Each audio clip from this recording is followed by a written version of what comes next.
ڈگ جاندا ڈگدا ڈگدا میں تے دوزخ ڈگ جاندا او باہوں پکڑ بچایا سجن سائیں نے باہوں پکڑ بچایا سجن سائیں نے اللہ دا ذکر سکھایا سجن سائیں نے طاہری ہر دم شکر خدا دا کریا کر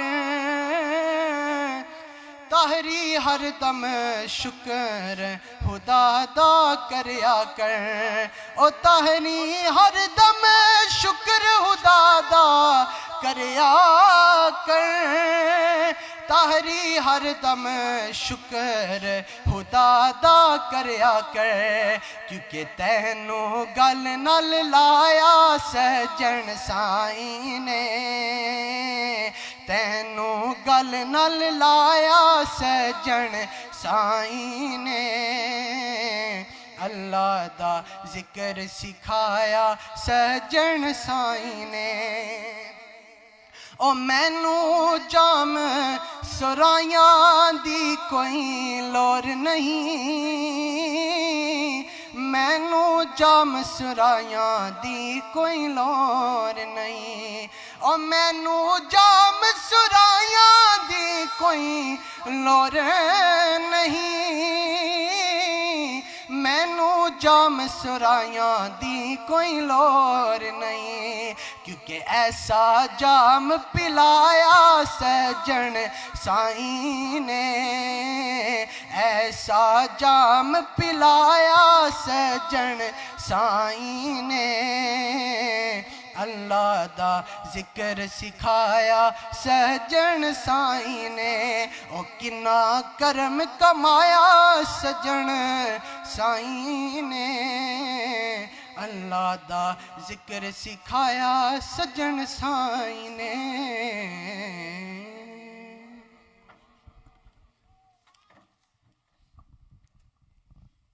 MashaAllah, Jazakallah khair to Zayn. May Allah subhanahu wa ta'ala bless Zayn with success. Reciting some deep love, poetry, expressing his love, in particular, expressing his gratitude to his sheikh for helping him put him on the right path, the path of guidance, and saving him from falling into hell. Through what? Through the zikr of Allah. And this is what the awliya teach. The sohbat, the tarbiyah, and the zikr of Allah. The message of the awliya has always been servitude of humanity. Huzur emphasized on the importance of helping people of their physical, spiritual, and mental needs. On the advice and guidance of Huzur Qibla Alam, our beloved brother Safdar, may Allah subhanahu wa ta'ala raise his ranks, set up Community One, an arm of Tahri Foundation. Community One is a peer-led organization that serves the needs of our community. This organization is working hard in many areas, including health and well-being. The organization has a strong focus on mental health, a very live issue within our community that impacts many of us, many of our family and friends, yet unfortunately we are afraid to talk about it. We are afraid to go and access professional help, advice and support. So this is an area where Huzur have always said it's that we need to concentrate on, and it's every single one of our responsibility to keep a lookout first and foremost for ourselves, our own mental health, well-being, but then also of those our loved ones, be it friends, be it family, or be it people just generally within our community. It's something that we must do. Many of our brothers that have front-facing jobs like taxiing or shops, including barbershop, so you tend to build a relationship with your customers. And again, it's a perfect opportunity to see how people are, and if you notice something that's unusual, the way they behave, the way they act, and then offering that advice and support. To talk about some of this work that we do a bit further, can I request Danish to come forward, please?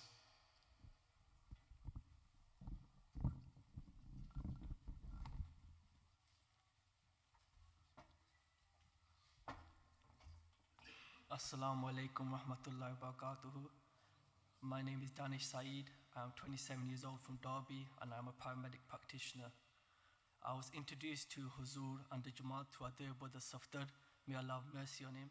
And at the time I was studying for my A-levels and also I lost my grandfather, which left a lot of confusion and pain in my life. I'm very grateful for having Huzur as my sheikh. During my time at university, I was on the verge of dropping out due to some of the stuff that I was seeing. But faqirs such as Safdar and Ansar, who constantly kept in touch with me, every day reminded me of Huzur's message of education. They would ring me on Wednesdays during the zikr so I could get involved despite living away from home. Through the reminders of my sheikh's message, I was able to complete my course and become the youngest paramedic in the country at 20 years old. Just by following Huzur's message of being patient and empathetic, I remember going to a mental health patient who unfortunately was trying to end his life, and this is a common thing which healthcare professionals experience in the UK. The patient was threatening to harm me and my colleague, and by remaining calm, he was able to de-escalate the situation and get the patient the help they needed from the specialists. Alhamdulillah, through my sheikh's message and my professional experience, I'm now able to serve my community as serving humanity is a core message of our sheikh. One of the initiatives that we had started is having life-saving defibrillators within our masjids. The government recognised there are not enough defibs in a public place, which is a leading cause as to why people are not surviving after having a cardiac arrest. Alhamdulillah, with the brothers' efforts, we now have a defib at Derby Jamia Masjid, Dairy House Road, Village Street and Porter Road. This machine is accessible to everyone within the community for emergency situations. Our aim, inshallah, is that every masjid in the UK has this machine. One of the things we did at Pakistani Community Centre during Taraweeh is that we delivered a session on CPR where men, women and children were able to practice using the dummies. It was a new experience and learning for a lot of people. We also did blood pressure checks within the community and identified those that are at risk of having high blood pressure and getting them help which can prevent them from having a stroke or a heart attack. Inshallah, in the future we are looking at rolling out CPR training to our community, as being able to attend someone who is in cardiac arrest can increase their chances of survival by 70% if they are attended to within 4 minutes. For every minute CPR is not performed, the chance of survival increases by 10%. We are literally talking about minutes between someone being alive and someone being dead. I would like to thank you for giving your time to share my words, and whoever you meet here today will have their own experience. And this is a sign of my sheikh's fairs coming from the Prophet ﷺ. Thank you very much.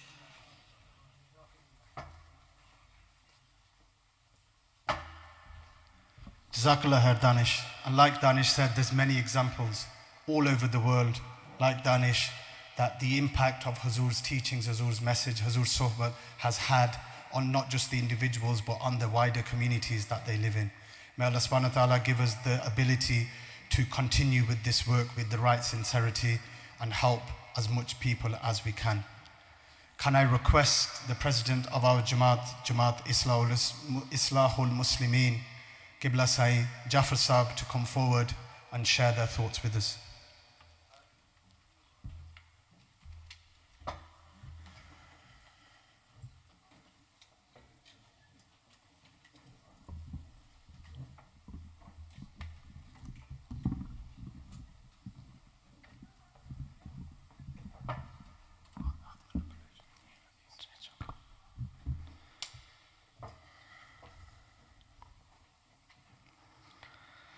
نحمده ونصلي على رسوله الكريم أما بعد فأعوذ بالله من الشيطان الرجيم بسم الله الرحمن الرحيم.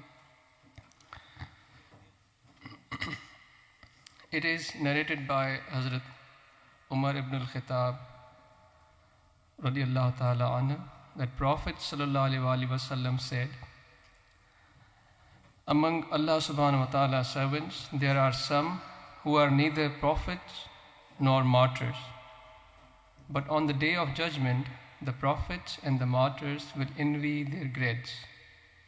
The companions asked, O Messenger, O Allah's Messenger, subhanahu wa ta'ala, His Messenger, Ya Rasulullah sallallahu alayhi wa sallam, who are those people? Prophet sallallahu alayhi wa sallam replied, those are the people who love one another on Allah's count. They are neither related to one another, nor do they have any property to exchange. I swear on Allah subhanahu wa ta'ala that they will have faces of light. They will be on pulpits of lights. They will not have any fear when others will be afraid. They will not have any grief when others will be grieved. My friends, just a small question in front of you. How do you perceive life? What do you think of life?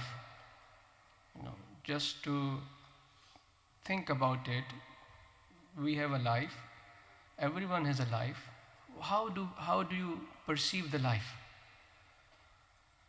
Just to give an example to make it easier for you, when we are gifted with, let's say, a beautiful shirt by a friend, we perceive that shirt, that it is a gift from a friend. I will wear it because it will provide me protection from harsh environment. I would look beautiful in it. That is how we would perceive that gift. So now, how do you perceive the life? Just another example. There were people who were blind. They never saw an elephant because they did not have any eyes. They might have heard of elephant. So once the elephant was brought in, and all those blinded were taken to the elephant, and they were told, there is an elephant in front of you. Can you explain how elephant is? So the blind walked towards an elephant because they cannot see. So they started touching the elephant.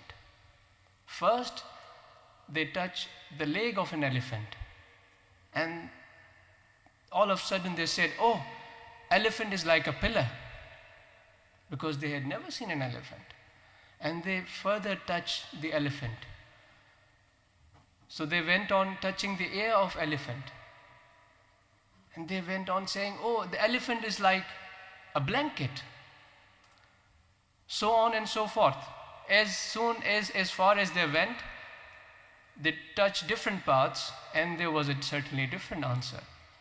So now, how do you perceive life?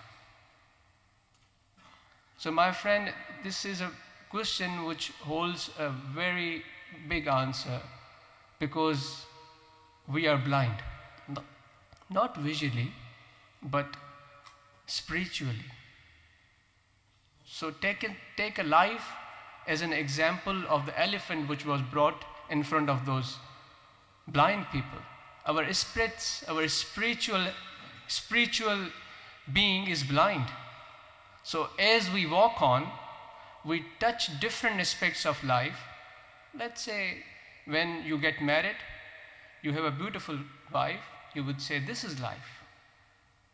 When you start earning, you get good earning, credit into your account, you would say, this is life. And when you are blessed with a baby, a child, you would say, this is life. So no doubt it is a life. But does it explain the life fully? Does it provide the complete answer? I wouldn't say it provides a complete answer. So how do we understand the complete essence of life? As it was narrated by Hazrat Umar ibn al-Khattab radiyallahu ta'ala anhu, that the Prophet sallallahu alaihi wasallam said, the people whose faces will shine brighter than the light, they are the ones, those who had perceived the life in its full essence. So my friend, we need a leader. We need the guide who understands the life in its full being, who understands the life comprehensively, who knows the life is more than the physical aspects of life. Life in itself is not just the living in this world, but it is also feeling the beauty of living within this world. Not only wearing good clothes, not only purchasing a good car, not only by purchasing a beautiful gift for yourself, but actually feeling the life more than the physical aspect that we attribute it to. So how do we understand that? We are blind, like those blind people. Alhamdulillah, we are blessed that we have a Rahnama, Sheikh Kamil, Murshid Kamil, those who has seen the life at its fullest with Allah subhanahu wa ta'ala's blessing, with tawajjuh of Rasul Akram sallallahu alaihi wasallam. And how do we know that our Sheikh understand the life fully? Look at so many examples in front of you. You saw Danish coming here and explaining it towards you. That is how we can understand that our Sheikh understand the life in its full essence. So my friends, Alhamdulillah, my Sheikh's message is very simple. A lot of the times we are exposed to things which are very difficult to understand. And a lot of the times we accept those things as truth which we cannot understand, because they hold such a bigger message that we cannot comprehend it fully. So is today the religion is explained to us in that manner which is very difficult to comprehend. But Alhamdulillah, like Prophet sallallahu alaihi wasallam in hadith said, the people who would be envied by the martyrs, their grades would be so high. How come their grades would be so high? Because they would understand the true essence of Islam. Even so many years after Prophet sallallahu alaihi wasallam passed away. Sahaba were the blessed ones. They had direct access to Prophet sallallahu alaihi wasallam. They could ask directly to Prophet sallallahu alaihi wasallam. They could hear their hadiths directly from Prophet sallallahu alaihi wasallam. It was easy for them to understand the Islam in its full essence. But today, there are so many different people. They have their own ideas. They have their own perspectives. They have their own agendas.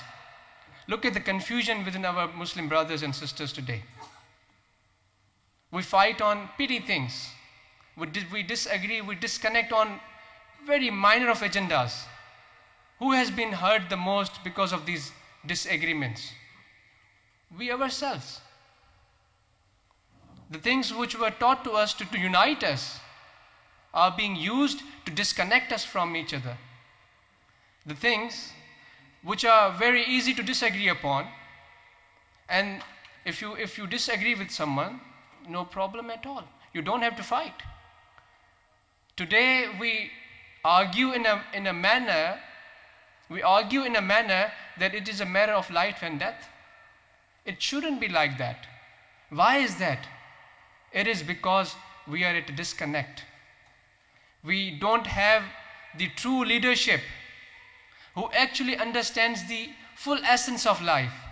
Today, Alhamdulillah, we are blessed that we have the Sheikh Kamil, Waliullah, Allah's friend, who teaches us to become one from two, who teaches us to understand the Deen Islam, which unites the hearts, which make peace in the hearts, which make peace in spirituality, not the discomfort.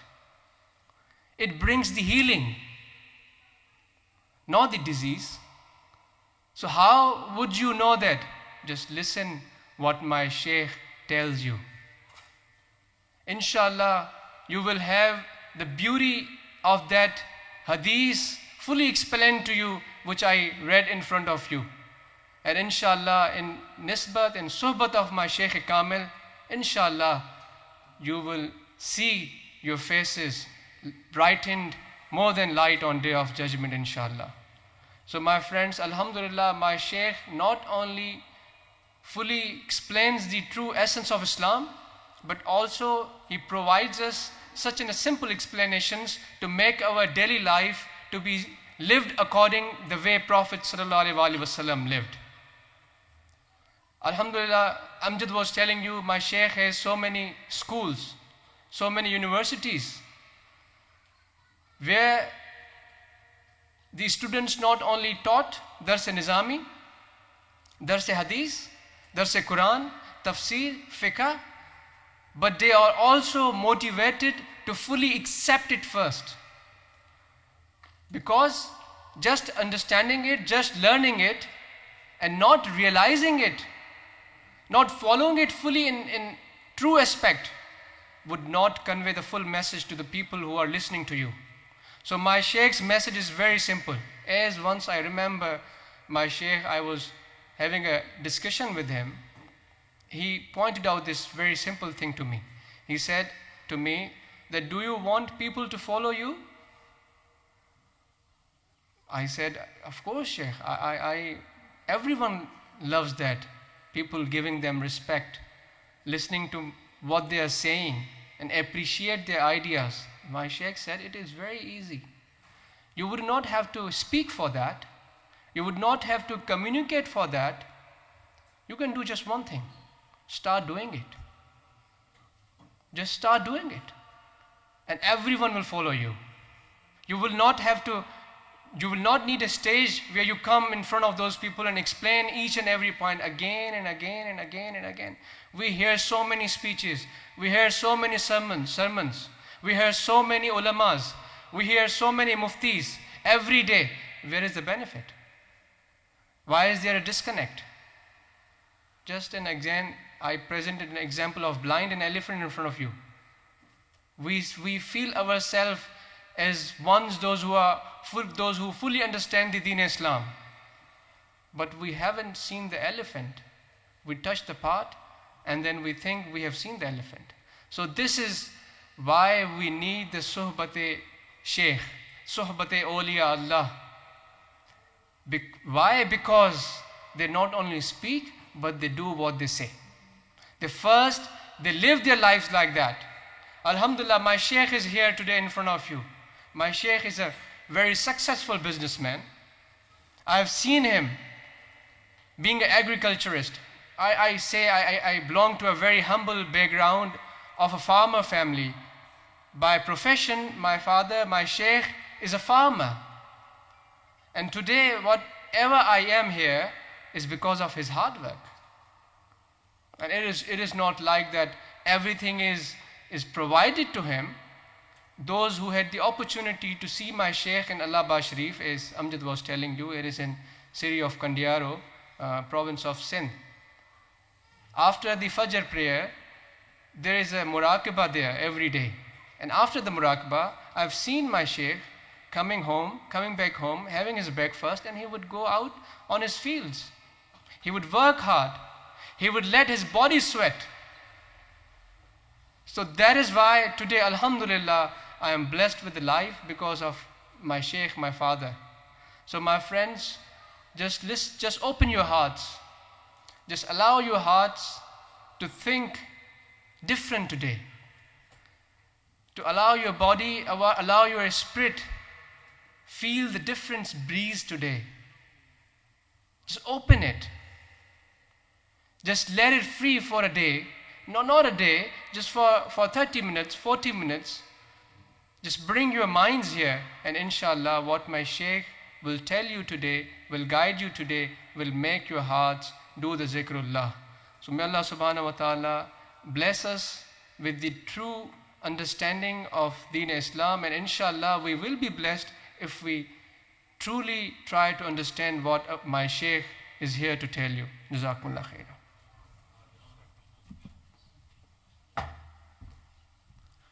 Jazakallah khair. May Allah subhanahu wa ta'ala bless Qibla Sayyid Jafar Sahib with a long, happy, successful life. MashaAllah, many pearls of wisdom within their short speech. But the main thing that I took from that is action is louder than words. And I'm definitely blameworthy of that. Probably talk more, do less. So a lesson for me is actually doing more and talking less. Moving on swiftly. I have the great honor and privilege of announcing, requesting my Sheikh to bless us with their words of wisdom.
بالکل جو seats خالی ہیں وہاں دوست آگے آ جائیں گے تو پیچھے بعد میں آنے والے دوستوں کو بیٹھنے کی جگہ ملے گی، ان کے لیے آسانی ہو جائے گی.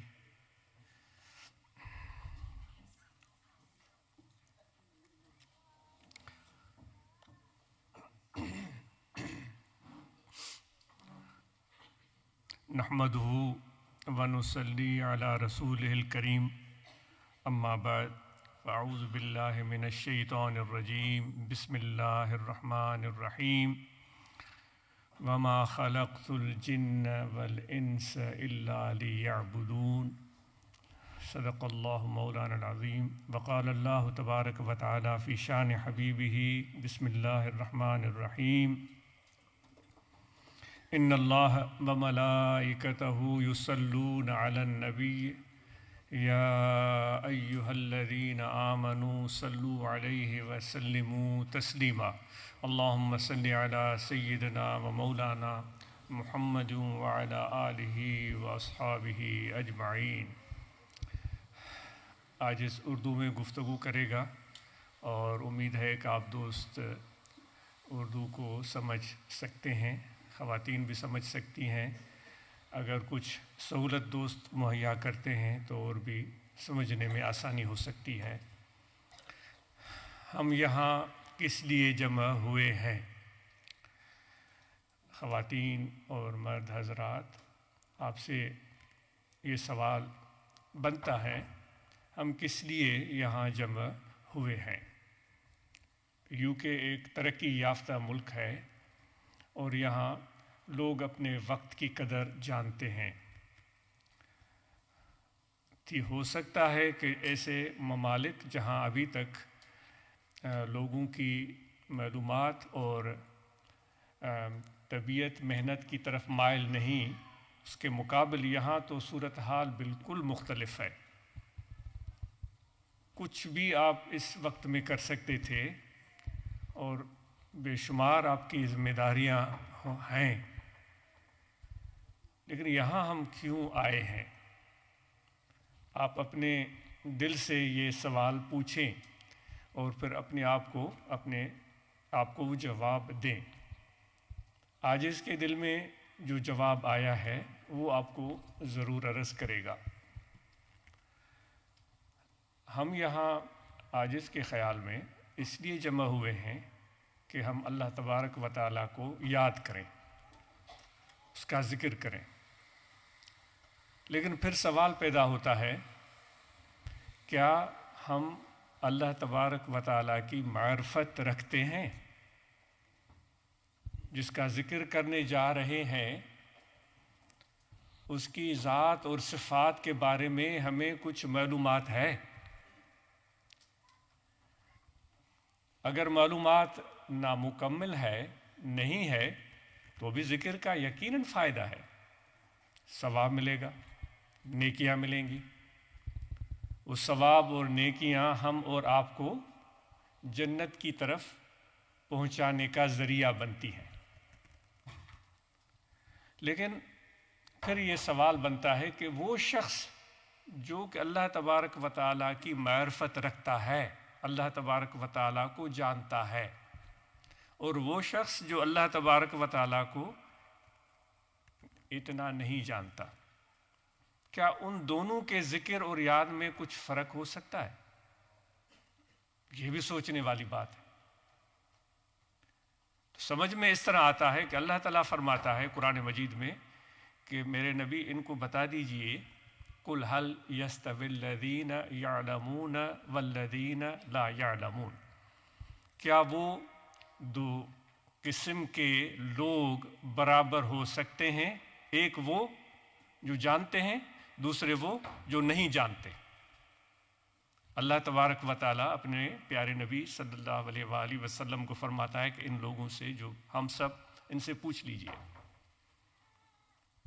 اس کا جواب آپ اچھی طرح سمجھ سکتے ہیں کہ علم والا، جاننے والا بہتر ہوتا ہے جس کو علم نہیں ہے اس سے۔ آج اس ملک میں ہم یہاں بیٹھے ہوئے ہیں، کیوں بیٹھے ہوئے ہیں؟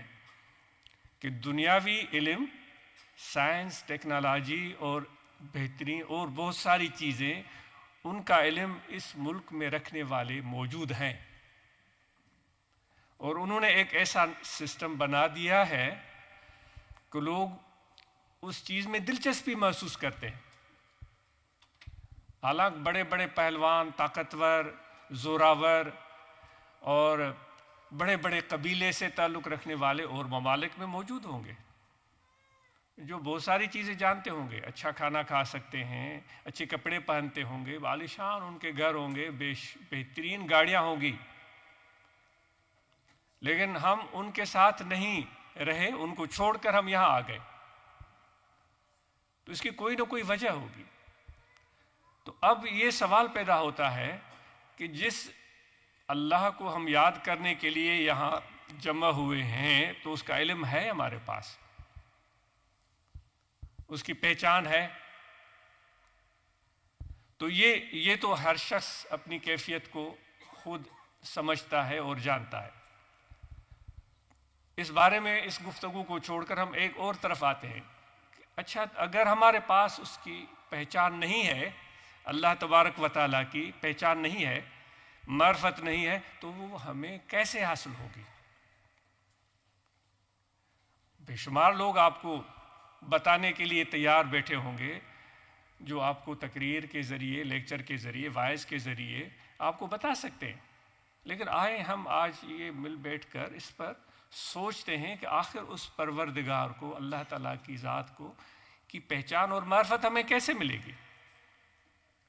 اس میں ایک نقطۂ نظر، چونکہ ہم طریقت سے تعلق کی بات کرتے ہیں اور ہمارا اس سے رابطہ ہے، وہ تعلق ہے جس پر الحمدللہ اللہ کا شکر ہے، تو ہم ان کا جو ایک نقطۂ نظر ہے، جس طرح حضرت گنج بخش لاہوری رحمۃ اللہ علیہ، حضرت مبوی سبحانی غوث اعظم رضی اللہ تعالیٰ عنہ، خواجہ معین الدین چشتی اجمیری رضی اللہ تعالیٰ عنہ، خواجہ بہاؤالدین نقشبندی بخاری رضی اللہ تعالیٰ عنہ، بایزید بستامی رضی اللہ تعالیٰ عنہ، ان لوگوں کا کچھ اس بارے میں یہ کہنا ہے کہ اللہ تعالیٰ کو وہ پہچان سکتا ہے جو پہلے اپنے آپ کو پہچانے، اپنے آپ کو پہچان لے۔ یہ پھر سوال ہوتا ہے کہ بھائی اللہ تعالیٰ تو بڑی عظمت والا، سب سے بڑا، اس کی دنیا بھی بہت بڑی، کائنات دیکھیں، سیارے دیکھیں، ستارے دیکھیں، دنیایں دیکھیں، بے شمار، انسان کے عقل اور فہم سے بھی بہت ہی زیادہ۔ چھوٹا سا سوال ہے آپ سے اور مجھ میں اپنے آپ سے، کیا ہم اپنے آپ کو پہچانتے ہیں کہ ہم کیا ہیں؟ ہم کس طرح کے بندے ہیں؟ دوسرے الفاظ میں اگر وہ اچھے تو نہیں لگتے، ہم یہ کہیں کہ ہم کس مرض کی دوا ہیں، ہم ہیں کیا؟ اچھا اس کو بھی چھوڑیں، یہ سوال ہے کہ آپ اور ہم نے کبھی کوشش کی ہے کہ ہم اپنے آپ کو سمجھیں کہ ہم کیا ہیں؟ یہ نیت کی ہے، یہ ارادہ کیا ہے کہ اپنے آپ کو سمجھیں کہ ہم ہیں کیا، ہم کیا چاہتے ہیں، ہم کس طرح کے انسان ہیں، یہ کوشش کی ہے؟ اس موقع پر وہ حدیث بھی ایک آتی ہے، حضور علیہ الصلوۃ والسلام فرماتے ہیں مومن مومن کے لیے آئینہ ہوتا ہے.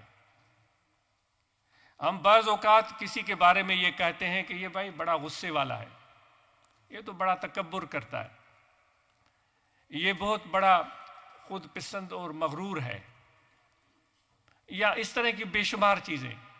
تو حضور علیہ الصلوۃ والسلام کے ارشاد عالیہ کے مطابق کہ مومن مومن کے لیے آئینہ ہے, تو کیا ایسا تو نہیں ہے کہ جو سامنے ہمیں نظر آ رہا ہے وہ ہماری عادتوں کا عکس ہے, ہمارے اندر وہ خرابیاں ہیں, ہم اکڑ کرتے ہیں, جو اور کسی اور شخص میں نظر آ رہی ہے وہ چیز, وہ بنیادی طور پر جو حضور نے فرمایا مومن مومن کے لیے آئینہ ہے, وہ اپنا عکس تو ہم نہیں دیکھتے. وہ اکڑ والا بندہ, وہ تکبر کرنے والا, وہ غصہ کرنے والا, وہ انتقام لینے والا, وہ ظلم کرنے والا, وہ حق غصب کرنے والا, اور گھر میں محبت اور پیار سے پیش نہ آنے والا, وہ سامنے والا بندہ نہیں ہے, وہ میں خود ہوں. جو سامنے مجھے آئینے میں نظر آ رہا ہے وہ نہیں ہے, وہ میرا عکس ہے.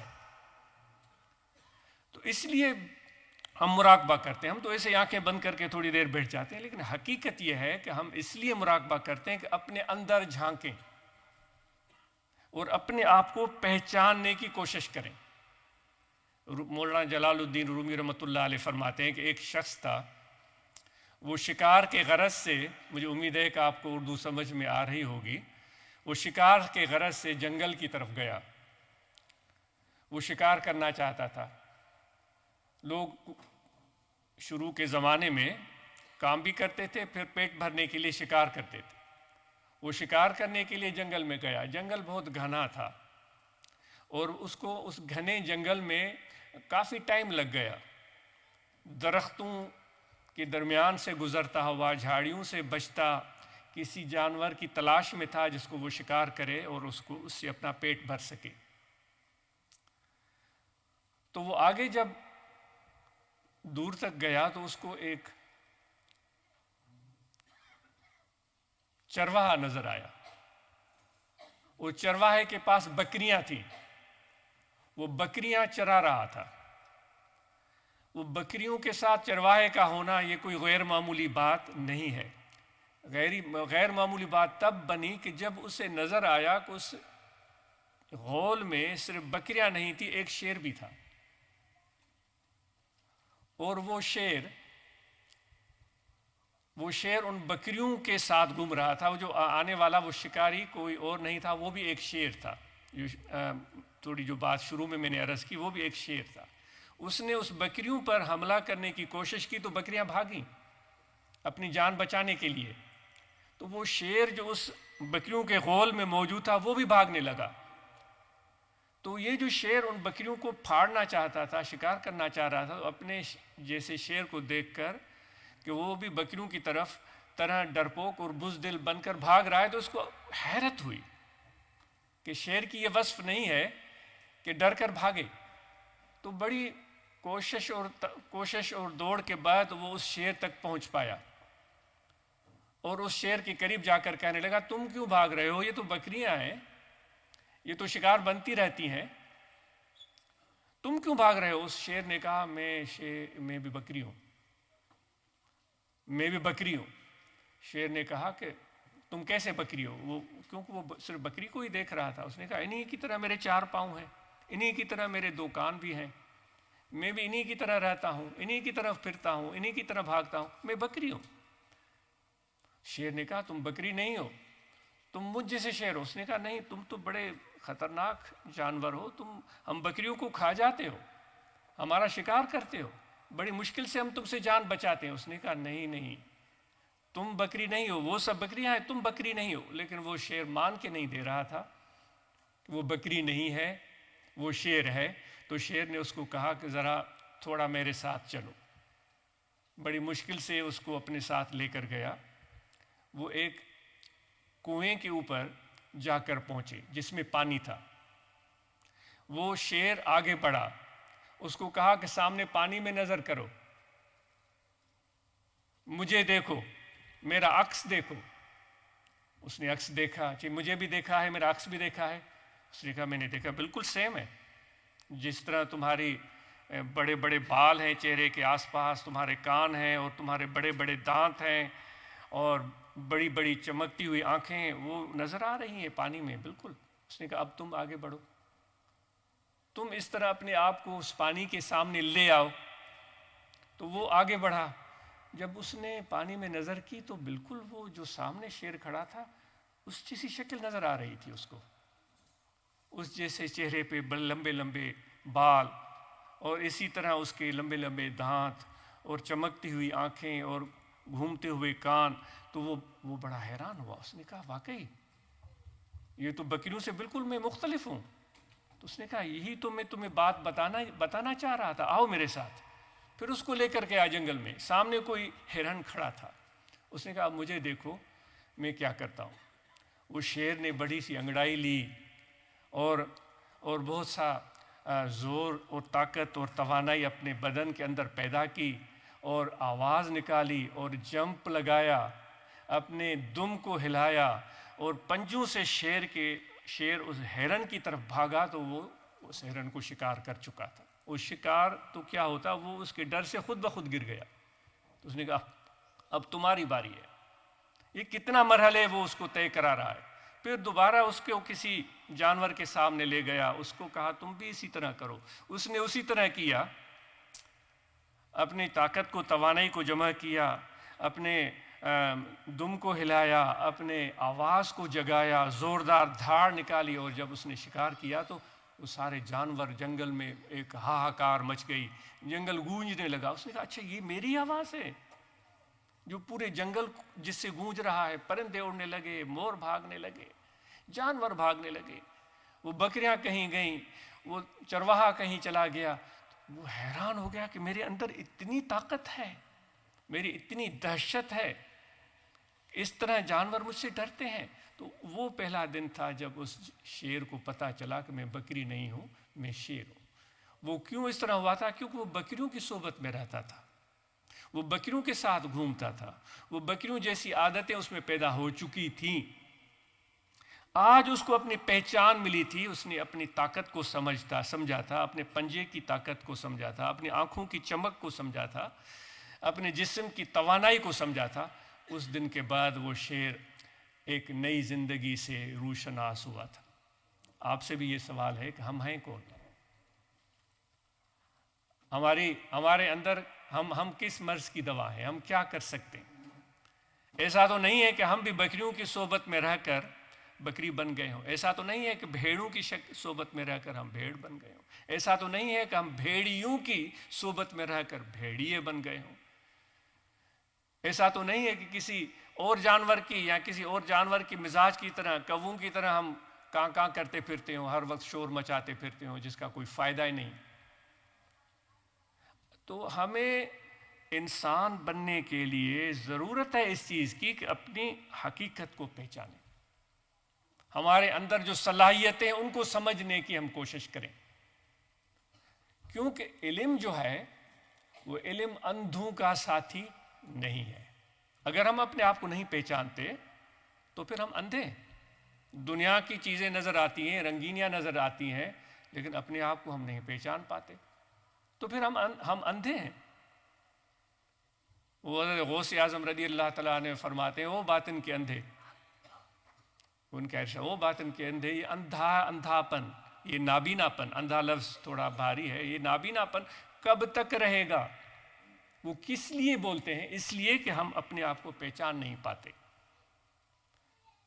تو اللہ تعالیٰ کا ذکر کرنے کے لیے اس کی پہچان کی ضرورت ہے, اور اس کی پہچان کب ملے گی؟ جب ہم اپنے آپ کو پہچانیں گے. اور اپنے آپ کو پہچاننے کا راستہ کیا ہے؟ جس طرح شیر کو شیر کی صحبت کی ضرورت تھی, بکریوں کی صحبت کی ضرورت نہیں تھی. بکریوں کے تو غول تھے, 200-400 بکریاں تھیں, لیکن شیر تو جنگل میں ایک تھا.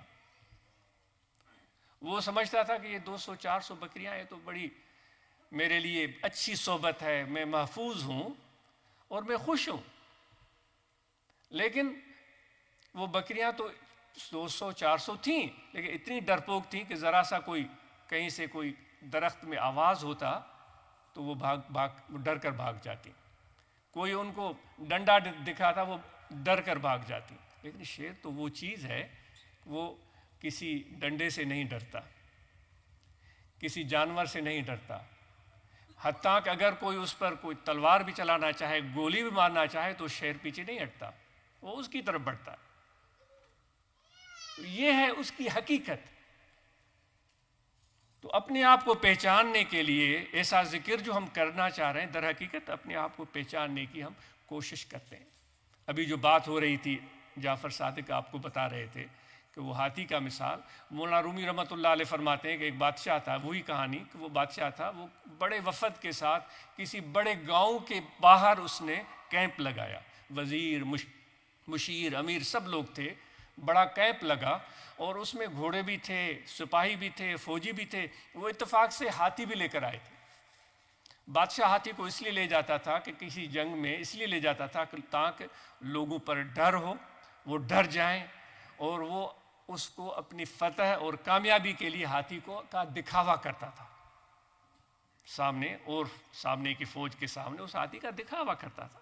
لیکن اتفاق سے اس دن وہ ہاتھی کو لے آیا, تو اس پورے گاؤں میں ہاہاکار مچ گئی کہ بھئی ہاتھی آیا. ان لوگوں نے ہاتھی دیکھا ہی نہیں تھا. تو اس گاؤں کے ایک چھوٹے کونے میں نابینا لوگوں کی ایک کمیونٹی رہتی تھی, سب نابینا تھے.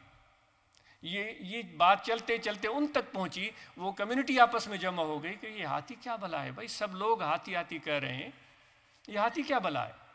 تو ان کی بڑی آپس میں ڈسکشن ہوئی. پھر انہوں نے چند لوگوں کو منتخب کیا کہ بھئی ہر ایک کو اجازت نہیں ہے, تم لوگ ہو ہمارے سمجھدار ہو, عقل مند ہو, جاؤ ذرا ہاتھی کو دیکھ کر آؤ, ہمیں آ کر سمجھاؤ.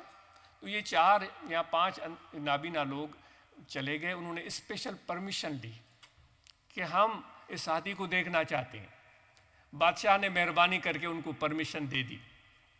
وہ اندر گئے تو ایک کا ہاتھ جو ہے وہ ہاتھی کے کان پر پڑا, دوسرے کا ہاتھ اس کی سونڈ پر پڑا, تیسرے کا ہاتھ اس کی ٹانگ پر پڑا. یہ سب دیکھ کر خوش ہو گئے. چاروں نے کہا کہ ہاں بھائی. ایک چوتھے کا ہاتھ اس کے پیٹ پر پڑا. چاروں نے کہا کہ بھئی ہاتھی کا علم ہمیں مل گیا ہے. سبحان اللہ, ہمیں اچھا ہوا کہ آ گئے. اب اپنی کمیونٹی کو جا کر سمجھائیں گے. وہ بیچارے نابینا ہیں ہماری طرح, ان کو پتہ ہی نہیں ہے ہاتھی کا. اپنی کمیونٹی کو سمجھائیں گے. جیسے ہی وہ اپنے اس علاقے میں نیبرہڈ میں پہنچے, سارے نابینا لوگ بھاگتے ہوئے آئے. ان کو انہوں نے گھیر لیا, بھئی ہاتھی کیا ہوتا ہے, کیا ہوتا ہے. تو ایک نے کہا کہ بھئی میں نے پہچان لیا ہے, میں تمہیں پہلے بتاؤں گا. دوسرے نے کہا تم کیا ہوتے ہو, بھئی اصل تو میں نے دیکھا. تیسرے نے کہا میں نے دیکھا. وہ چاروں کی آپس میں آرگیومنٹ ہو گئی. کہا کہ بھئی ایسے نہ کرو, باری باری سب لوگ بتائیں. تو سب سے پہلے وہ بندہ کھڑا ہوا جس نے اس کے کان پر ہاتھ پھیرا تھا. اس نے کہا کہ ہاتھی ایک بہت چوڑا ہے اور کھردرا ہے, بہت چوڑا ہے اور کھردرا ہے. جس طرح قالین ہوتا ہے نا, اس طرح ہے. کان دیکھا ہے ہاتھی کا لمبا ہوتا ہے, جس طرح آپ گھر میں کارپیٹ یا رگ بچھاتے ہیں, بالکل اس طرح. سب نے کہا واہ بھائی واہ, اچھا ہوا کہ تم نے ہمیں ہاتھی کی پہچان دے دی. دوسرے کو کھڑا کیا. وہ شخص تھا جس کے سونڈ پر ہاتھ گیا تھا. اس نے کہا کہ بھائی اس کو پتہ نہیں ہے, میں تمہیں بتاتا ہوں. ہاتھی بالکل ایک پائپ کی طرح ہے, لیکن ہے اندر سے کھوکھلا. لیکن ایک بات ہے, بڑا خوفناک ہے اور تباہ کن ہے. کیونکہ سونڈ میں جب اس نے ہاتھ ڈالا تھا تو ہاتھی نے اس کے ہاتھ کو جکڑ لیا تھا نا. اس نے کہا وہ ہے بالکل کھوکھلا, لمبا سا, لیکن ہے خوفناک اور تباہ کن. وہ بڑی مشکل سے اس نے اپنا ہاتھ اس کی سونڈ سے بچایا تھا. سب نے کہا بھائی یہ تو نئی چیز ہوگی. تیسری شخص کی باری آئی جس نے ٹانگ پر ہاتھ پھیرا تھا. تو اس نے کہا کہ بھائی نہیں, میں آپ کو بتاتا ہوں.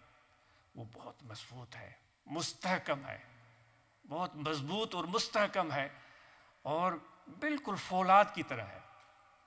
وہ ایسے سمجھے جیسے کہ بڑا ستون ہو, پلر جس کو بولتے ہیں. چوتھے نے کہا بے وقوف تجھے کیا پتا, میں نے اصل میں ہاتھی دیکھا ہے, میں تمہیں بتاتا ہوں.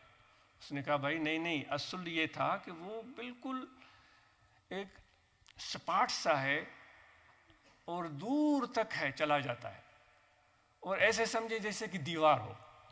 اب 4 نابینا لوگ اپنی کمیونٹی کو ہاتھی کا تعارف کرا رہے تھے, اور وہ چونکہ نابینا تھے, اپنے نابینا پن کی وجہ سے ان کے علم کو تباہ اور برباد کر رہے تھے. تو نابینا لوگ علم کے لیے تباہی کا باعث بنتے ہیں۔ وہ علم پہنچانے کے بجائے یہ کہہ سکتے ہیں علم نابینا لوگوں کا ساتھی نہیں ہے، نابینا لوگوں کا ساتھی نہیں ہے، کیونکہ وہ ادراک نہیں رکھتے۔ تو دوستو، ہم اور آپ یہاں اس لیے جمع ہوئے ہیں کہ اللہ تعالیٰ کا ذکر کریں، اور اس لیے جمع ہوئے ہیں کہ اللہ تعالیٰ کو پہچانیں، اس لیے جمع ہوئے ہیں کہ ہم اپنے آپ کو پہچانیں تاکہ اللہ تعالیٰ کی پہچان ہمیں مل سکے، اور آپ کی عظمت اور معرفت اور مقام اور مرتبہ کیا ہے۔ ہم سب کعبۃ اللہ شریف کی زیارت کے لیے جاتے ہیں، جو بہت عظیم مقام ہے، اس کی زیارت نصیب فرمائے اللہ تبارک و تعالیٰ، اور ہم بڑی تعظیم بجا لاتے ہیں۔ لیکن کعبۃ اللہ شریف اللہ تعالیٰ کی صفات کی تجلیات کا مرکز ہے۔ جو اللہ تعالیٰ کی صفات ہیں، رحیم ہے، رحمان ہے، کریم ہے، غفار ہے، یہ اللہ تعالیٰ کی صفات ہیں۔ ان میں سے چند صفات کی نزول کا مرکز ہے کعبۃ اللہ شریف۔ چند صفات کی نزول ان پر نازل ہوتی ہیں اللہ تعالیٰ کی طرف سے وہ صفات۔ وہ کہتے ہیں نا، حضرت باجید بستامی رحمۃ اللہ علیہ وہ حج کے لیے نکلے تھے، حضرت ابراہیم بن ادہم، تو وہ بڑے محبت اور عقیدت سے ہر منزل پر وہ نوافل ادا کرتے تھے، وہ خانہ کعبہ کی زیارت کرنا چاہ رہے تھے۔ تو ان کا سفر جاری تھا، وہ بھی میں بات عرض کرتا ہوں۔ تو یہ ہو گیا کعبۃ اللہ۔ لیکن آپ کو پتہ ہے اللہ تبارک و تعالیٰ نے ایک جگہ شاید فرمایا ہوگا یا نہیں فرمایا ہے، وہ میرا گھر ہے، یہ اللہ تبارک و تعالیٰ نے فرمایا ہو، یہ چیک کریں آپ، میں وہاں رہتا ہوں، یہ فرمایا ہو، یہ آپ چیک کریں۔ لیکن آپ کو پتہ ہے ہم کس پر بات کر رہے ہیں؟ کہ ہم اپنے آپ کو پہچانیں۔ آپ سمجھیں نا، پہلے گفتگو کا جو تھا وہ ہم اپنے آپ کو پہچانیں۔ لیکن اللہ تعالیٰ فرماتا ہے کہ مجھے زمین نہیں سما سکتا، مجھے آسمان نہیں سما سکتے، مجھے عرش اور کرسی نہیں سما سکتے۔ اے مومن بندے، میرے دوست، تمہارا دل میرا گھر ہے۔ اب کعبۃ اللہ کی عظمت اپنی جگہ، لیکن اے میرے انسان، میرے دوست، تمہاری عظمت کعبۃ اللہ سے بڑھ کر ہے، کیونکہ اللہ فرماتا ہے کہ تمہارا دل میرا گھر ہے۔ ایک جگہ نہیں، کئی جگہوں پر۔ لا یسینی ارضی ولا سمائی ولیکن یسینی قلب عبدی المومن۔ آسمان نہیں سما سکتے، زمینیں نہیں سما سکتی، عرش نہیں سما سکتے۔ من نہ گنجم ہیچ در بالا و پست، رومی کہتا ہے، در دل مومن بگنجم این عجب، گھر مرا جو ہی دروں دلہا طلب۔ میں نہیں سماتا آسمانوں میں نہیں رہتا زمینوں میں نہیں رہتا پہاڑوں میں۔ اگر میں رہتا ہوں تو اپنے مومن بندے کے دل میں رہتا ہوں۔ مجھ سے ملنا چاہتے ہو؟ وہ کہتا ہے پھر ان کے پاس بیٹھو تو میں تمہیں ملوں گا۔ اور کتنی آسان چیز ہے، اور ہم اس کو کس تناظر میں کس طرف لے جاتے ہیں۔ وہ بیٹائی صاحب فرماتے ہیں، چھو ونی ونکار ہت نگولی ہو تکے، لکو کین لطیف چے بارو چو بے پار، نائے نیڑ نہار تو میں دیرو دوست۔ جو سسی پنو کے واقعے میں فرماتے ہیں، سسی نکلی تھی پنو کی تلاش میں، اور وہ اس بمبور کبھی جانے کا اتفاق ہو، وہ کراچی سے دور نہیں ہے، وہاں اس کی پیدائش، وہاں اس کو محمد کھٹی نام ایک دھوبی نے اس کو پالا پوسا تھا۔ وہاں لوگ آئے تھے کوئی بلوچستان سے، پھر اس کی محبت ہو گئی تھی پنو کے ساتھ، تو پنو کے بھائی اس کو زبردستی پنو کو لے کر چلے گئے تھے۔ سسی بے چین ہو گئی کیونکہ اس کی شادی ہو گئی تھی۔ وہ پنو کی تلاش میں اکیلی اس بمبور سے نکلتی ہے، پھر وہ درخت آتے ہیں ان سے گزرتی ہے، پہاڑ آتے ہیں ان سے گزرتی ہے، ظالم لوگ آتے ہیں ان سے لڑتی بھڑتی ہے، پہاڑوں پر چڑھتی ہے، پاؤں اس کے لہو لہاں ہو جاتے ہیں۔ وہ کہتی ہے میرا شوہر، میرا پنو کہاں ہے؟ تو بیٹائی صاحب فرماتے ہیں، تم چھو ونی ونکار بھی بمبور کے راستے اگر بلوچستان جائیں تو ایک علاقہ ہے، اس کا نام ونکار ہے۔ فرماتے ہیں تم ونکار میں کیوں بھٹکتے پھر رہے ہو؟ تم ہوت کو، اپنے پنو کو یہاں کیوں نہیں تلاش کرتے؟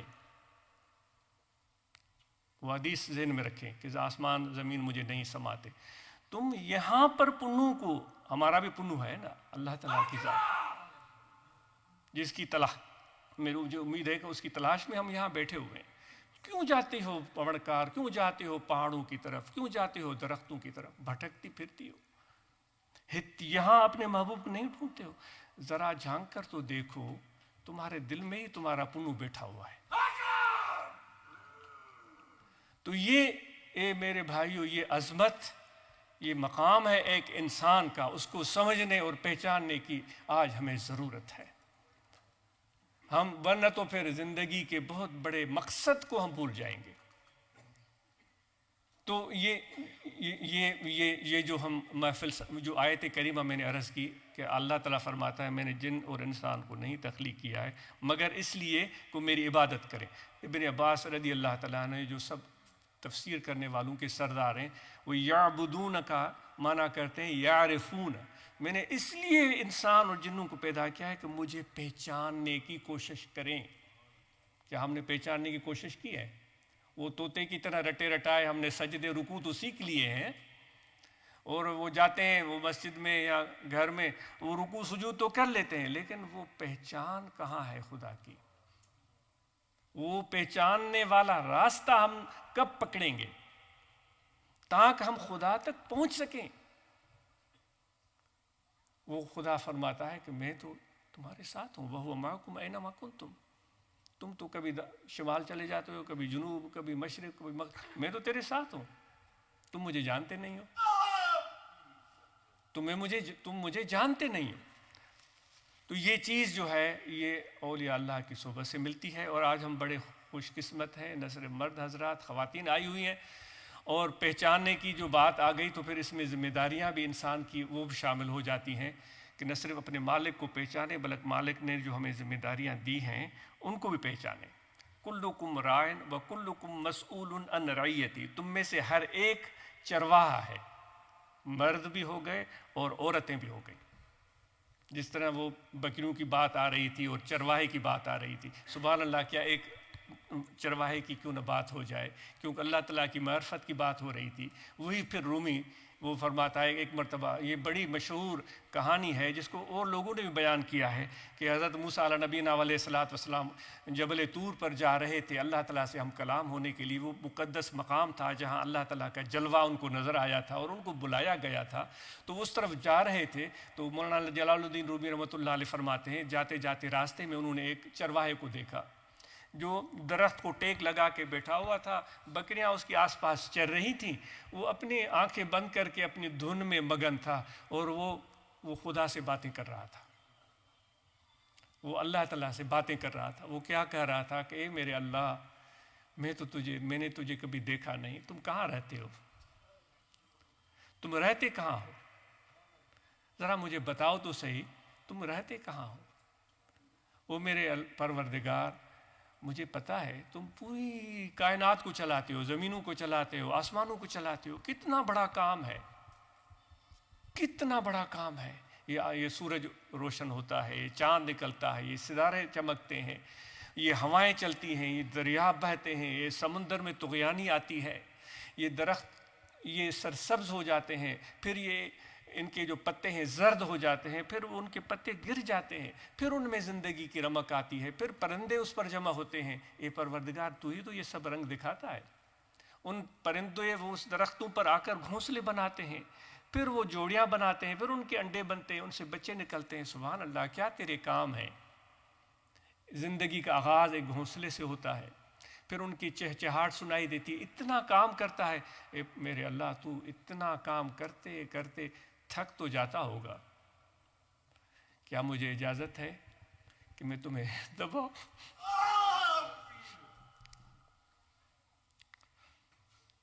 اب موسیٰ علیہ السلام یہ بات سن رہے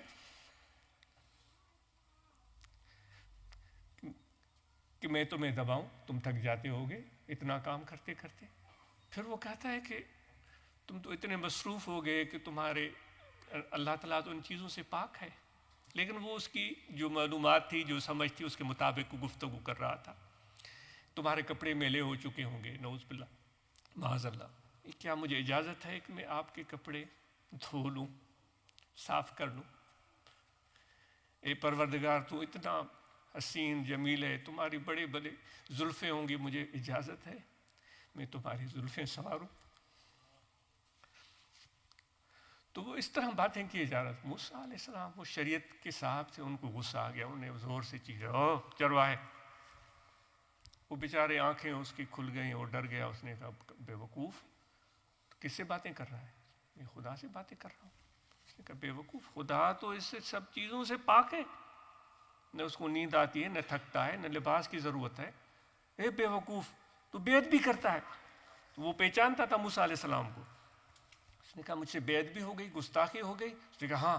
تو اتنا اس کو ڈر لگا کہ وہ رونے لگا، اس نے کپڑے پھاڑے، رومی کہتا ہے اپنی قمیص پھاڑی، وہ روتا چیختا چلاتا ہوا اپنے بکریوں کو چھوڑ دیا، جنگل میں چلا گیا کہ مجھ سے اللہ تعالیٰ کی بیعت بھی ہو گئی ہے، مجھے علم نہیں تھا، مجھ سے اللہ تعالیٰ کی بیعت بھی ہو گئی ہے۔ موسیٰ علیہ السلام طور سینا پر پہنچ گئے۔ اللہ تعالیٰ سے ہم کلام ہونے کے لیے، کلام ہونے سے پہلے خدا نے اس کو فرمایا رومی کے الفاظ میں، تو برائے وصل کردن آمدی، نے برائے فصل کردن آمدی۔ موسیٰ تو نے کیا کیا؟ موسیٰ علیہ السلام نے کیا؟ پروردگار، اللہ تعالیٰ نے فرمایا تو نے میرے دوست کو ناراض کر دیا، ہم نے تو تجھے بھیجا تھا کہ لوگوں کو میرے قریب کرو۔ نبی کیوں آتے ہیں؟ کہ وہ لوگوں کو اللہ تعالیٰ کے قریب کرے۔ ہم نے تجھے بھیجا تھا کہ ان لوگوں کو میرے قریب کرو، تو نے اس کو جو پہلے میرے قریب تھا اس کو دور کر دیا، مایوس کر دیا، ملول کر دیا۔ موسیٰ علیہ السلام نے کہا پروردگار میں نے تو جو صحیح سمجھا میں نے اس کو عرض کیا۔ تو رومی کہتے ہیں تو ملانے کے لیے آیا ہے، تم جدا کرنے کے لیے نہیں آئے، جو پہلے ہی ملے ہوئے تم ان کو کیوں جدا کر رہے ہو؟ وہ کہتے ہیں بابا فرید گنج شکر رحمۃ اللہ علیہ کی خدمت میں ایک شخص آیا اور اس نے آ کر تحفے میں، وہ تو آج سے 500-600 سال پہلے کا زمانہ، تو اس وقت بڑی ریئر ہوتی تھی یہ چیزیں، کینچی بڑی ریئر ہوتی تھی، وہ بڑی مشکل سے ملتی تھی۔ تو اس نے اپنے مرشد کی خدمت میں بڑے شوق سے کینچی بنا کر خدمت میں پیش کی۔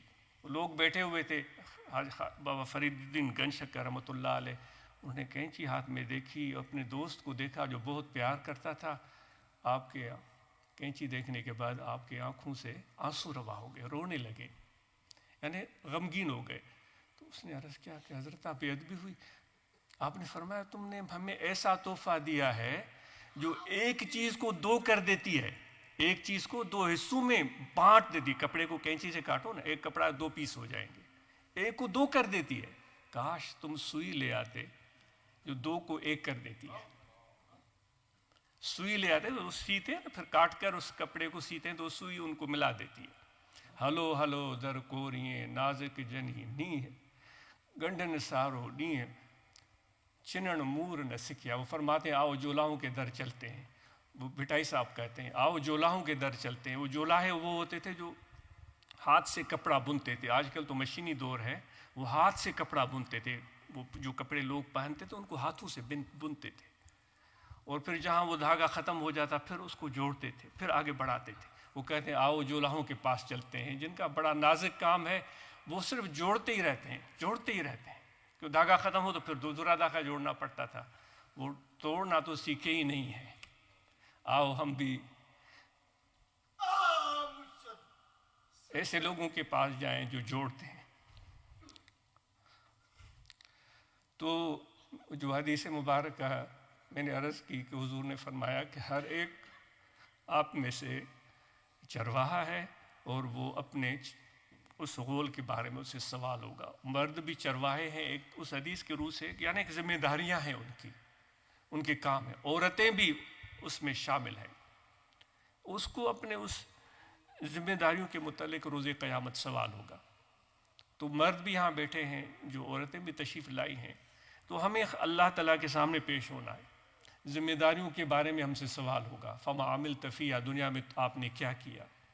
اگر ہماری ذمہ داریاں پوری نہیں کی گئی تو اللہ تعالیٰ فرماتا ہے پھر جو تم نے اپنے میرے بندوں کے ساتھ معاملے ٹھیک نہیں رکھے، میرے بندوں کے ساتھ، ایک تو اللہ تعالیٰ کے حق ہے، نماز پڑھنا، روزہ، حج، زکوٰۃ، یہ جو ہم کرتے ہیں اللہ تعالیٰ کے حقوق ہیں، دوسرے بندوں کے حقوق ہیں کہ ان کے ساتھ ظلم نہ کرنا۔ ہم ظلم کر جاتے ہیں نا، وہ ظلم سے ہمیں ڈر ہی نہیں لگتا۔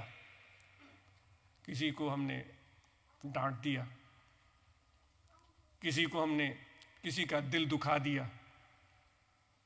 کسی کو ہم نے نظر انداز کر دیا، کسی کی کوئی چیز تھی جو ہمیں دینی تھی وہ ہم نے نہیں دی، وہ دبا لی، کسی کے پیسے تھے ہم نے اس کو نہیں دیے، ہم نے دبا لیے. یہ سارے ظلم ہوتے ہیں. آپ اس کو سمجھتے جائیں اس تناظر، وسیع تناظر میں. اللہ تعالیٰ فرماتا ہے ظلم کرنے والوں کو میں پسند نہیں کرتا، اور اللہ تعالیٰ فرماتا ہے ظلم والے ظلم کا انجام دنیا میں ہی دیکھتے ہیں اور آخرت میں بھی دیکھیں گے. تو جو بندوں کے ہمارے ایک دوسرے کے ساتھ معاملات ہیں، سب سے پہلے جو اس میں آتا ہے وہ فیملی آتی ہے، شوہر اور بیوی آتے ہیں. ان کے جو آپس کے معاملات ہیں یہاں سے معاملات سارا شروع ہوتا ہے. میاں بیوی ساتھ رہتے ہیں، وہ ایک گھر بناتے ہیں، اس گھر میں وہ پھر اپنے محبت سے پیار سے نئی نئی چیزیں لا کر رکھتے ہیں، اچھی اچھی چیزیں لا کر رکھتے ہیں. ان اچھی چیزوں سے گھر اچھا لگتا ہے. لیکن ان میاں بیوی کا جب آپس میں محبت اور پیار ہوتا ہے، اعتماد ہوتا ہے، ان چیزوں میں بھی زندگی کی رمق نظر آتی ہے. وہ گھر میں ایک زندگی کے آثار نظر آتے ہیں. اگر میاں بیوی آپس میں ٹھیک نہیں ہے، ایک دوسرے کو نہیں سمجھ پائے ہیں، ایک دوسرے کے ساتھ بردباری تحمل مزاجی کے ساتھ برتاؤ نہیں کر رہے ہیں، تو پھر وہ گھر کے اندر ویرانی پیدا ہو جاتی ہے. وہ ویرانی وہی جو قبرستان میں ہوتی ہے، اس ویرانی کے اثرات پھر اولاد پر مرتب ہوتے ہیں. تو مرد چونکہ زیادہ اختیار رکھتے ہیں، ان کو عاجز عرض کرتا ہے کہ خدا کے لیے ظالم مت بنے. میں اپنے آپ کو نصیحت کرتا ہوں اور آپ کو عرض کرتا ہوں کہ ہم ظالم مت بنیں، کیونکہ ظلم اللہ تعالیٰ کو پسند نہیں ہے. تو اس طرح نہ ہو کہ ہم اپنے گھر کا ماحول اپنے زیادتی، ظلم، لاپرواہی کی وجہ سے خراب کر دیں. عورتوں پر بھی یہ ذمہ داری عائد ہوتی ہے کہ وہ اپنے گھر کے ماحول کو بہتر سے بہترین بنانے کے لیے اپنی ذمہ داری کو پورا کریں، کیونکہ یہ زندگی بہت تھوڑی ہے. یہ زندگی ہم اگر محبت اور پیار سے جئیں اور گھر کو ایک جنت کا نمونہ بنائیں تو ہمارے بچے بھی اس میں پھلیں گے اور پھولیں گے. جس طرح ایک پودا ہوتا ہے، اس کو پانی ملتا ہے، اس کو پتے لگتے ہیں اور پھر پتوں کے بعد اس میں پھول کھلتے ہیں. تو یہ آپس میں جب آپس میں اعتماد ہوگا، ایک دوسرے کے ساتھ تعلق ہوگا، ایک دوسرے کو سمجھیں گے، آپ برداشت کریں گے. کتنے ہمارے دوست ہوتے ہیں جو ہمارے ساتھ مذاق کر جاتے ہیں، ہمیں تانے دیتے ہیں، ہمیں تکلیف دیتے ہیں، ہمیں بہت ساری تکالیف اٹھانی پڑتی ہیں، زیادتیاں ہو جاتی ہیں دوستوں کی طرف سے. ہم ان کو تو بھول جاتے ہیں، وہاں دانت نکال کر ہنستے رہتے ہیں، کہے لگاتے رہتے ہیں چلو کوئی بات نہیں. تو گھر میں آ کر پھر ہم کیوں اتنے خود پسند اور خود غرض ہو جاتے ہیں کہ وہاں کوئی بھی چیز ہمیں اچھی نہیں لگتی. مجھے امید ہے ایسا نہیں ہوگا. کہا لگانے کی جگہ تو گھر ہے. اپنے بچوں کے ساتھ کہے لگائیں. حضور علیہ السلام فرماتے ہیں نا، جب آپ ہنستے ہیں تو اتنے اچھے لگتے ہیں کہ آپ کے بھائی اگر آپ کو دیکھیں تو ان کو چاہیے دعا دیں کہ تم ایسے ہی ہنستے رہو، تم ایسے ہی ہنستے رہو. تو خوشی اور مسرت کا جو سب سے اچھا مرکز ہے وہ گھر ہے. اپنے بچوں کے ساتھ، اپنے گھر والوں کے ساتھ، اپنے بیٹے اور بیٹیوں کے ساتھ. اور یہ ہم اپنے بچوں کو تیار کر رہے ہیں. معذرت کیجیے گا، مجھے معذرت ہے، میری گفتگو طویل ہو گئی ہے. ہم بچوں کو تیار کر رہے ہیں مستقبل کے چیلنجز کے لیے. تو یہ ماں باپ مل کر کریں گے. ہم چاہتے ہیں یہ بچے ہمارے آگے آئیں اور بہترین کارنامے سر انجام دیں. ہماری ان نوجوانوں پر نظر ہے. ہم ان کے لیے دعاگو ہیں. ہم امید کرتے ہیں کہ اس ملک کے اندر رہتے ہوئے جو بھی شعبہ ہے زندگی ہے، سیاست ہے، سماجی خدمت ہے، پروفیشنل لائف ہے، doctor, engineer, technician, plumber, nurse, paramedic, جو ہیں ان میں بہترین خدمات سر انجام دیں گے. اور مجھے امید ہے کہ وہ پوری کمیونٹی، ہمارے لوگ ان کی اس خدمت کو سراہیں گے اور سمجھیں گے. بڑی خوشی ہوئی کمیونٹی 1 کے نام سے دوست مل جل کر یہاں خدمات سر انجام دے رہے ہیں، اور امید ہے کہ اس کام، اس جذبے کو وہ برقرار رکھیں گے. تو آج ہم یہاں مل کر بیٹھے ہوئے ہیں. آج ہم یہ تو کوشش کریں کہ جو دل میں نا تھوڑا سا ہم نے بغض پال کے رکھا ہے، تھوڑی سی ناراضگی ہے. بغض بڑا لفظ ہو جائے گا. تھوڑی سی ناراضگی ہے، تھوڑی سی ناپسندیدگی ہے، تھوڑا سا اپنے آپ سے کچھ زیادہ پیار ہے. تو اس پیار کو تھوڑا سا اپنے بیوی بچوں پر بھی نچھاور کرنے کی کوشش کریں. تو اس پیار کی اس نچھاور کرنے سے اللہ تعالیٰ فرما رہا ہے تم خرچ کرو گے تو میں برکت دوں گا. نچھاور کریں گے اپنے بیوی بچوں پر آپ، اور بیوی آپ پر نچھاور کرے گی، تو اس عنایت میں، اس نعمت میں اللہ تعالیٰ اور اضافہ فرما دے گا، تو گھر جنت کا نمونہ بن جائے گا. تو اور اس حوالے سے یہ ماشاءاللہ ڈربی کے دوستوں کو آفرین ہو، جو ان کی خدمات اور کارنامے ہیں بہترین اور لاجواب ہیں. اور اس محفل میں حاضر ہو کر بہت مسرت اور خوشی محسوس ہوئی. خواتین موجود ہیں، انہوں نے بھی مجھے امید ہے کہ اس پیغام کو سمجھا ہوگا، اور مجھے امید ہے کہ جو ہمارے دوست، ہمارے نوجوان اردو نہیں سمجھتے، ان کے لیے معقول بندوبست ہوگا کہ وہ چیز سمجھ سکیں. اگر نہیں سمجھ پائے ہیں تو اگر کوئی اس پیغام کو، جو آج اس کو کہا گیا کہ آپ دیں، اگر اس کو انگلش فارمیٹ میں تھوڑے مختصر انداز میں ہی صحیح پیش کر دیا جائے تاکہ ہمارے نوجوان دوست سمجھ سکیں. یہاں دل ہے، اس دل میں توجہ رکھیں. یہ ذکر جو کہ ہم کہہ رہے تھے کہ پہچاننے کا ذریعہ ہے اللہ تعالیٰ کو اور اپنے ذات کو، تو یہ دل ہے، دل میں توجہ رکھیں. کھڑے بیٹھے لیٹے سوئے جاگے ہر وقت دل پکارا ہے اللہ اللہ اللہ اللہ اللہ. یہ خفی ذکر ہے، یہ زبانی ذکر نہیں، یہ توجہ اور خیال سے ہوتا ہے، ہاتھ کار کی طرف اور دل یار کی طرف. کھڑے ہیں، بیٹھے ہیں، لیٹے سوئے جاگے اللہ اللہ اللہ اللہ. یہ مشق کر کے تو دیکھیں، تو یہ دیکھیں کیسے دل اللہ کے ذکر میں جاری ہو جاتا ہے. ہمارے دوست تھے، وہ کہتے تھے کہ میں اپنے گاؤں میں گیا، بچے بنٹے کھیل رہے تھے، وہ جو شیشے کے ہوتے ہیں نا، ان سے وہ کھیل رہے تھے. تو کہہ رہا تھا کہ اس میں ایک دو بچے ایسے تھے جو کہ میرے تھے. تو وہ بچے جب وہ ان سے نشانہ لگا رہے تھے دوسرے بنٹوں پر، ایک ہاتھ میں ہو، اگر کسی کا لگے تو بھی وہ اس کے منہ سے کچھ ناشائستہ الفاظ نکلے، نہ لگے پھر بھی ناشائستہ. میں نے دیکھا جو میرے بچے کھڑے تھے وہ نشانہ لگا رہے تھے، لگ جائے تو ان کی زبان سے بے اختیار نکلتا تھا اللہ. تو میں حیران ہو گیا کہ یہ کیا چیز ہے. وہ چھوٹے بچے تھے، وہ لاؤڈ اسپیکر پر وہاں بیان کرا. میں حیران ہو گیا کہ یہ کیا چیز ہے. تو یہ ہے اللہ کا ذکر. جب رگ و رگ میں، خون کے قطرے قطرے میں اللہ کی یاد سما جاتی ہے نا، تو پھر وہ اللہ تعالیٰ کی جو وہ بھی یاد کرتا ہے.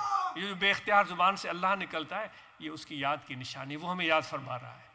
تو اس لیے یہ ذکر کریں، کھڑے بیٹھے لیٹے سوئے جائے گے اللہ اللہ اللہ اللہ. مراقبہ کریں، روزانہ ختم شریف پڑھ کر حضور علیہ السلام کی بارگاہ میں تحفہ پیش کریں، مشائخ عظام کی بارگاہ میں، اور آنکھیں بند کر کے دل میں توجہ کر کے اللہ اللہ اللہ یہ کریں. اور نماز ہم پابندی سے ادا کریں، 5 وقت ادا کریں. اور اسی طرح ہم رمضان مبارک کے روزے رکھیں. اسی طرح ہم زکوٰۃ، جس کسی پر ہم میں سے واجب ہے وہ زکوٰۃ ادا کریں. جس کسی پر حج فرض ہے اور اس کے اندر اتنی توانائی طاقت ہے تو وہ خود یہ فریضہ سر انجام دے. اگر اس کے اندر یہ توانائی نہیں ہے تو شریعت میں گنجائش رکھی گئی ہے، وہ حج بدل کروا سکتا ہے. تو جو فرائض ہیں ان کی ہم پوری پابندی کریں. انشاءاللہ رابطہ رہے گا. آپ سب کا بہت شکریہ. جزاکم اللہ خیر.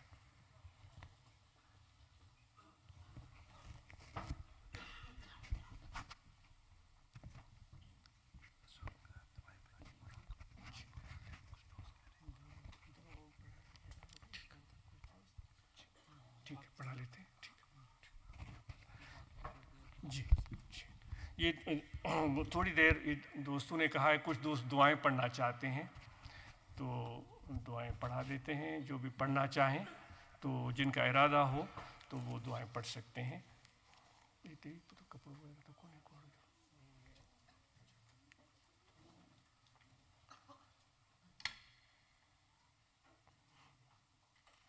جن دوستوں کو ہاتھ کپڑے تک پہنچے تو اس میں ڈال سکتے ہیں، اور جو پیچھے بیٹھے ہوئے ہیں وہ دوستوں کے پشت پر ہاتھ رکھ سکتے ہیں. جن کا بھی ارادہ ہو طریقہ عالیہ میں شامل ہونے کا تو وہ دعائیں پڑھ سکتے ہیں. بسم اللہ الرحمن الرحیم. آمنت باللہ وملائکتہ وکتبہ ورسلہ والیوم الآخر والقدر خیرہ وشرہ من اللہ تعالی والبعث بعد الموت. اشہد ان لا الہ الا اللہ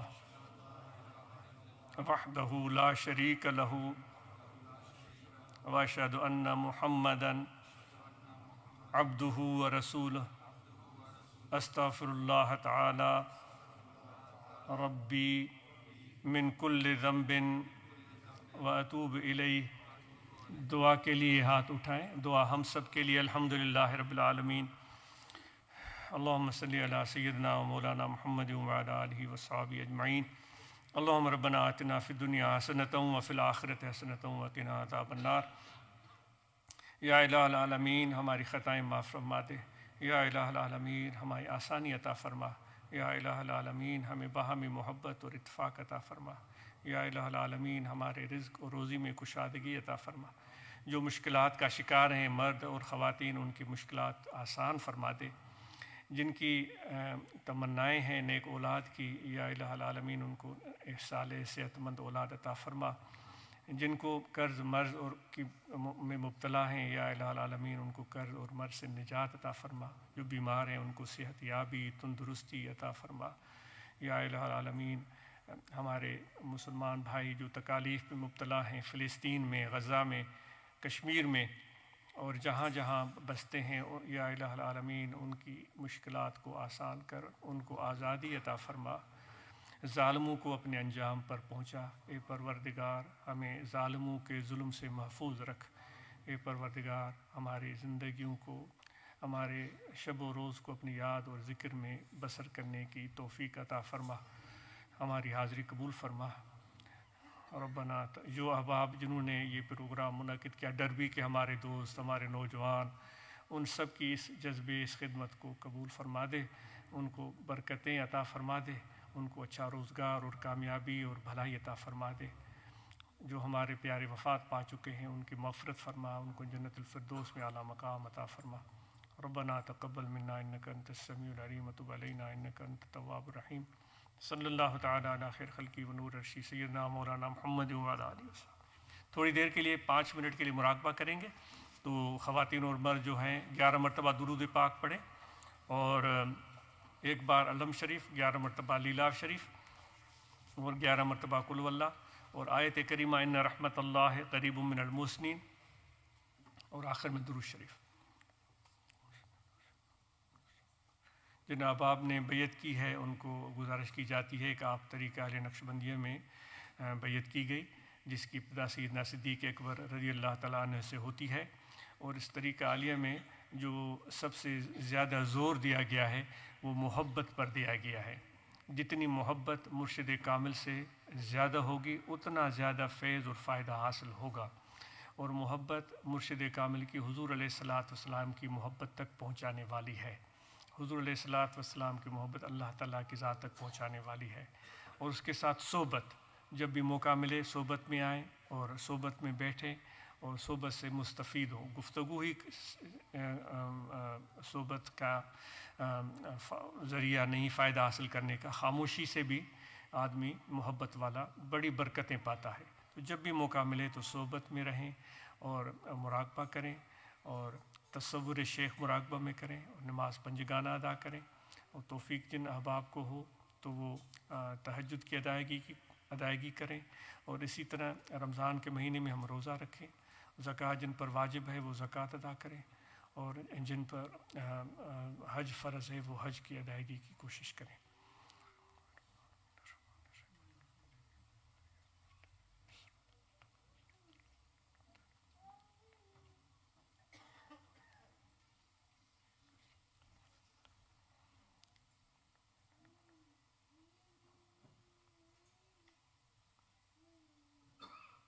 جو بھی حاضر کلام ہے وہ آپ حوالے شامل کر سکتے ہیں. الحمدللہ رب العالمین. اللہم صلی علی سیدنا مولانا محمد اللہم علیہ صلی کلام جناب المناسب راحت الرحمن قلوبنا محمد رسول اللہ ولا جناب علیہ طیبین الطاہرین وعلی بیتی معصوماتی وطرتی وشیرتی وسریاتی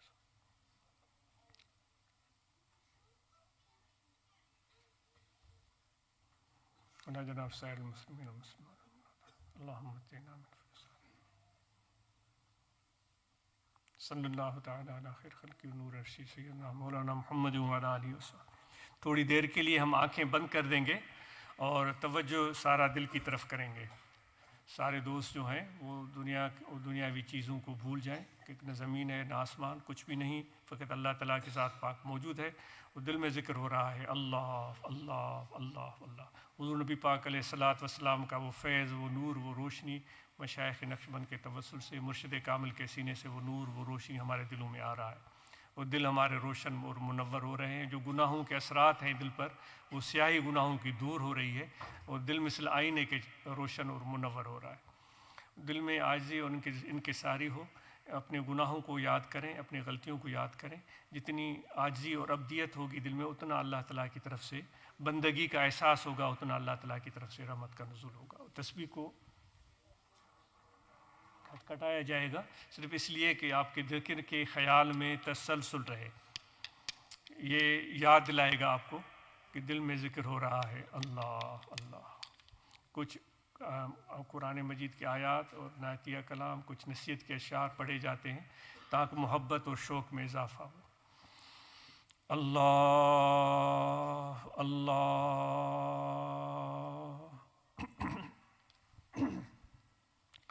اللہ اللہ۔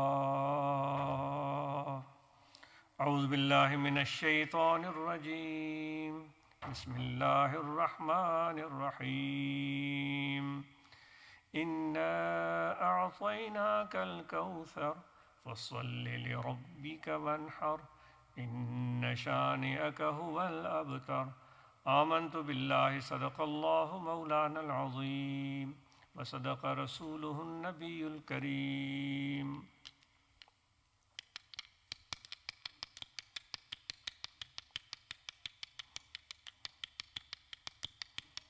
یا محمد مصطفیٰ میں قربان تیرے نام پر، پاک سچا دین تیرا ہوں فدا اسلام پر۔ بہت شیرین و لذیذ و پاک تیرا نام ہے، جو ادب سے نام لے وے لائق انعام ہے۔ کوئی پیدا نہ ہوا تجھ سا نہ ہوے گا کبھی،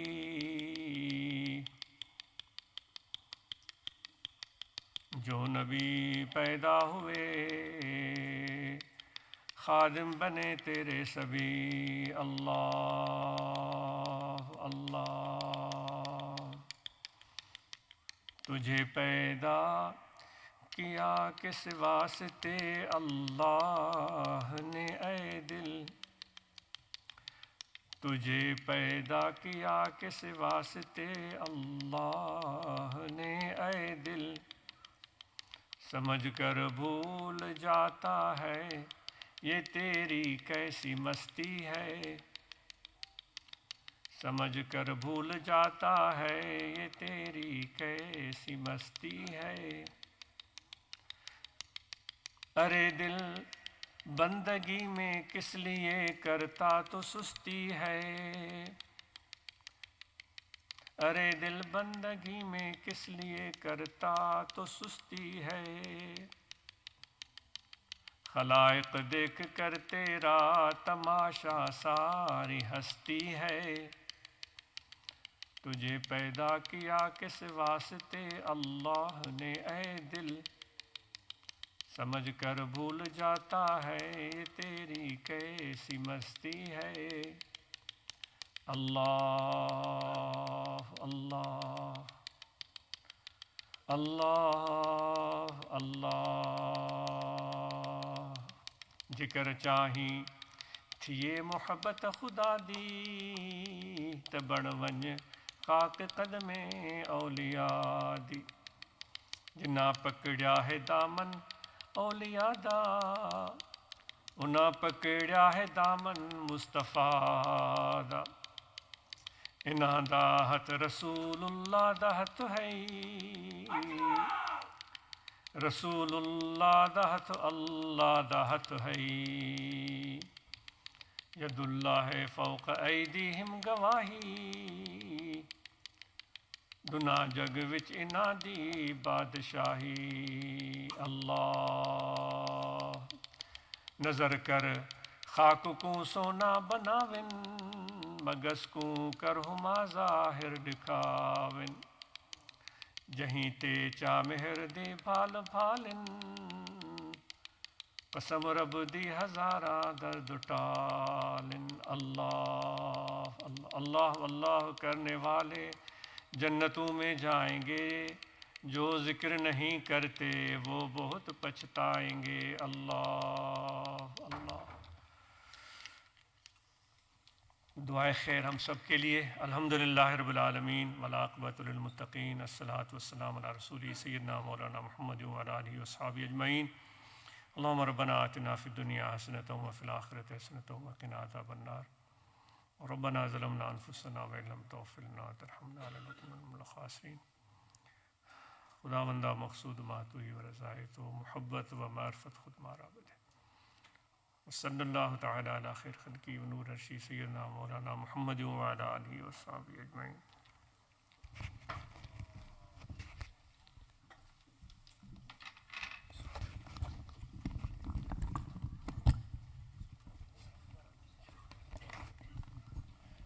Inshallah, we'll now do Musafa. So can I request the brothers that have already met Hazur Qibla Alam not to come forward, please, because we're just mindful of Maghrib time as well. So we pray Maghrib, and inshallah, langar will be distributed on both sides, on the sister's side and on the brother's side.